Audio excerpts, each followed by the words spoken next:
¿Qué onda individuos con obsesión a las mujeres con dudosa sanidad mental? Como ven, ando volviendo a chambear después de casi caer en un coma etílico. Supongo que todos ustedes sabrán lo mamón que es Nintendo a la hora de ceder sus personajes a otras compañías, incluso para crear diversos productos alejados de los videojuegos. Es sabido que Nintendo supervisa constantemente el desarrollo de estos, esto es para cuidar la imagen de sus tan queridas franquicias, pero, en los años 90 sucedió algo que al día de hoy no harían ni a madrazos. Una colaboración llevó a la creación de juegos de Mario y Zelda en un sistema que no era de Nintendo, la Philips CDI, considerada por muchos como una de las peores consolas de la historia. La Philips CDI fue una consola que prometía mucho, pero que terminó pasando a la historia como uno de los mayores fracasos de su época. Se preguntarán cómo carajo llegó Nintendo, con su impecable control sobre sus propiedades, a permitir que sus personajes estrella terminaran aquí.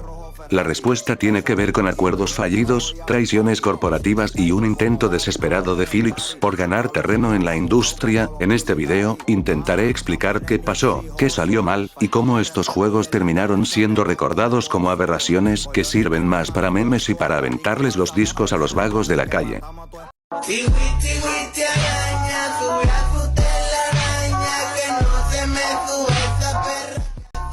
Para empezar, dando un contexto, hay que mencionar que a finales de los años 80 y principios de los 90, Nintendo era la mera vergüenza en los videojuegos. Su consola, el Super Nintendo, había redefinido la experiencia de juego en casa, pero, como vivimos en un mundo que se encuentra en un constante cambio, la tecnología está obligada a esto, así que, en el caso de Nintendo, la solución parecía estar en los discos compactos, una tecnología revolucionaria que ofrecía mayor capacidad de almacenamiento y mejores posibilidades multimedia en comparación con los cartuchos. Para dar este salto, Nintendo decidió aliarse con Sony, siendo una empresa experta en el desarrollo de tecnología de audio y CD-ROM. Juntas, trabajaron en un proyecto conocido como el Super Nintendo CD. El Super Nintendo CD prometía revolucionar los videojuegos, permitía incluir cinemáticas, bandas sonoras de alta calidad y juegos más grandes. Sin embargo, tras años de trabajo, surgieron tensiones entre las empresas. Nintendo temía que Sony tuviera demasiado control sobre las licencias y el software, lo que puso en duda la confianza entre ambas partes, que llevaría a que Nintendo decidiera cortar su relación con Sony. En su lugar, anunció una nueva alianza con Philips, empresa que también estaba explorando el mercado de los videojuegos. Esta decisión no solo sorprendió a la industria, sino que también generó una rivalidad histórica entre Sony y Nintendo.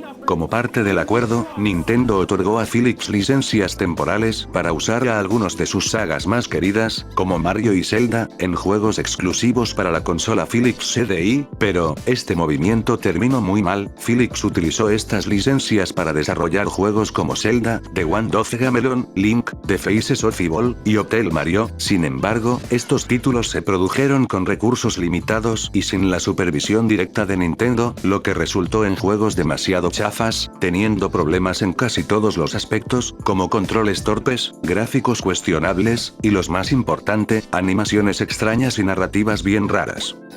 Ahora, toca hablar de los juegos de Zelda en esta consola, comenzando por Link, The Faces of Evil y Zelda, The Wand of Gamelon. En 1993, estos dos juegos de Zelda llegaron al Philips CDI, ambos fueron desarrollados por Animation Magic y compartían el mismo motor gráfico, pero seguían historias ligeramente diferentes. En The Faces of Evil, se controlaba a Link, mientras intentaba derrotar a Ganon y liberar la tierra de Koridai. Por otro lado, The Wand of Gamelon puso a la princesa Zelda como protagonista, quien debía rescatar al rey Alquinian, atrapado en una tierra misteriosa. Cuando hablamos de estos juegos, las escenas animadas es lo primero que se nos puede venir a la mente. Estas fueron dibujadas a mano y con un estilo que parece salido de un mal sueño. Estas secuencias son, para muchos, todo lo que no se debe hacer. Los personajes se mueven de forma extraña, los colores son inconsistentes, y las expresiones faciales son, pues, raras, y los diálogos también eran ridículos, con actuaciones de voz que oscilaban entre lo monótono y lo exagerado. Estas líneas se han convertido en material de memes, pero en su momento solo lograron sacar de onda a los jugadores.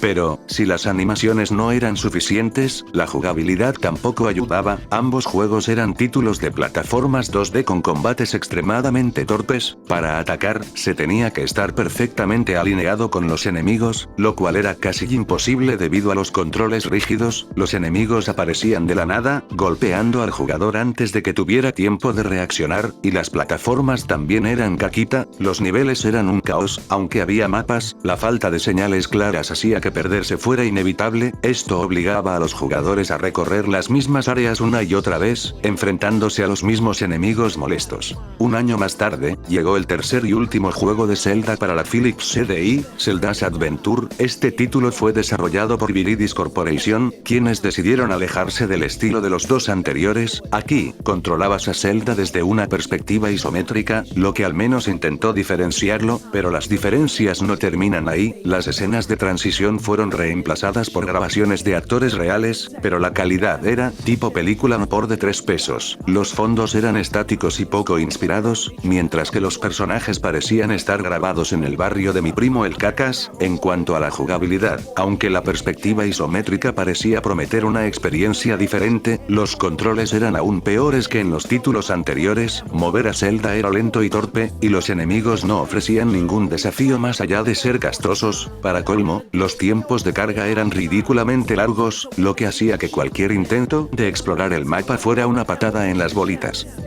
Además de Zelda, esta consola también recibió un juego de Mario, considerando que la saga está caracterizada por juegos de plataformas, saltando y aplastando a la fauna del lugar. ¿Cuál sería la jugabilidad en esta entrega tan única?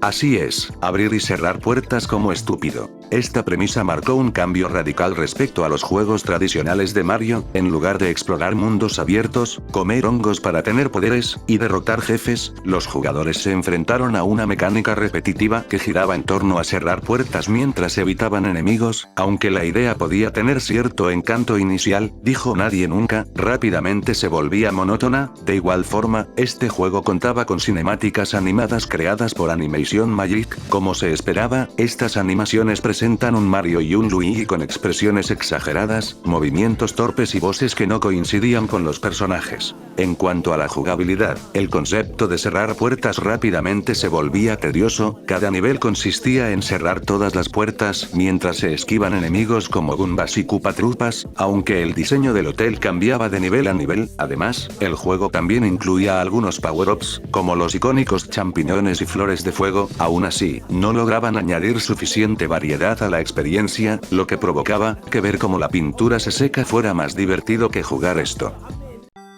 Estos juegos son un ejemplo perfecto de lo que no se debe hacer con franquicias icónicas, pero, más allá de las críticas y la burla, estas entregas dejaron una huella significativa en la industria, desde su impacto cultural hasta las lecciones que Nintendo aprendió. El legado de estos juegos es mucho más profundo de lo que parece. Estos juegos son frecuentemente citados como ejemplos de lo que sucede cuando se sacrifica la calidad por decisiones apresuradas de negocio. Link, The Faces of Evil, Zelda, The Wand of Gamelon y Hotel Mario se convirtieron en sinónimos de mala ejecución, desde sus controles frustrantes hasta sus infames animaciones. Con la llegada del internet, estos juegos encontraron nueva vida como material de comedia. Las escenas animadas han sido objeto de memes y parodias en YouTube y, para Nintendo, esta experiencia fue una llamada de atención. La decisión de ceder los derechos de sus personajes a Philips se hizo en un intento de evitar que Sony ganara terreno con el desarrollo del Super Nintendo CD, pero, lejos de lograr su objetivo, este acuerdo temporal puso en peligro la reputación de sus franquicias más queridas, y después del fiasco del CDI, Nintendo reforzó su compromiso de mantener un control exclusivo sobre sus personajes y juegos. Esto marcó un punto de inflexión en su filosofía, asegurando que no se repetirían errores similares en el futuro. Lo chistoso de esto, al mandar pa'l carajo a Sony, esta terminó allanándole el camino para crear una de las consolas más exitosas de la historia, la PlayStation. Después de que el acuerdo con Nintendo fracasara, Sony aprovechó la tecnología desarrollada para el Super Nintendo CD y la transformó en su propia consola, para terminar papeando al Nintendo 64.